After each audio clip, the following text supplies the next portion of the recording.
In 1996, the American toy company Trendmasters released an action figure line to coincide with the release of the 20th Century Fox feature film Independence Day. It was the movie of the summer, a worldwide smash hit catapulting actor Will Smith to superstar status. The toy line initially only offered 7 figures, 4 aliens and 3 humans. And today, we'll be taking a look at the figure based on Will Smith's character, Captain Stephen Hiller, here on Creed's Collection.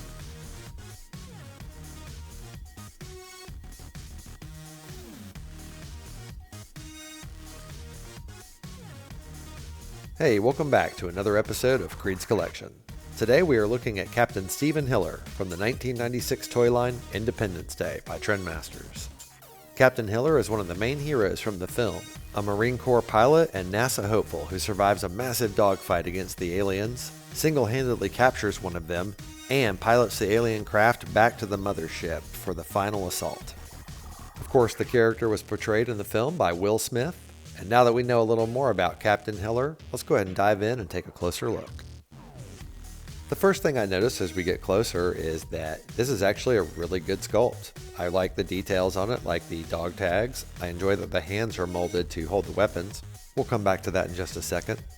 But I have to say, I don't really think it looks much like Will Smith. I can only imagine he did not sign off to have his likeness used for the toy. Either that or Trendmasters just didn't want to pay that extra money to license it. Anyway, you can see his peg hole in his back. That's actually where his backpack goes.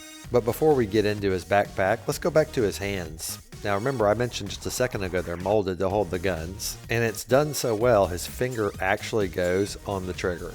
I love that level of detail. I really do. And his other hand is actually exactly the same. You can pop the assault rifle in there and bam, finger on the trigger, ready to go.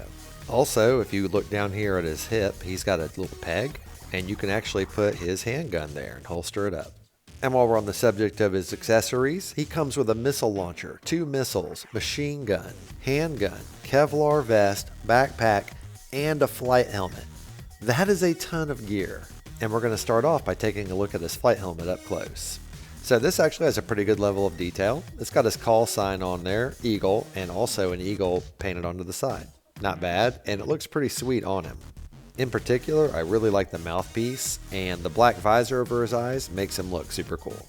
Next up, we'll check out his backpack with actual storage space. You can put his machine gun there. You can also put the included missiles for his missile launcher there, making it actually functional as well as decorative. So this hole here, like I said earlier, that's where it goes. You just take the peg and pop it right onto his back like that, and there you go. Now we'll get into the issue of his Kevlar body armor. Now, see, it's supposed to peg into the backpack. There's 2 pieces right here, and they're supposed to pop in. The problem is, they just won't go in there. I'm always afraid I'm going to break them, so my solution is just to take it and pop it over the top. It stays on just fine like that, and the only difference is the 2 little pegs stick up off the shoulders, but that's okay. It looks like extra detail. And now for his weapons. He has his included handgun.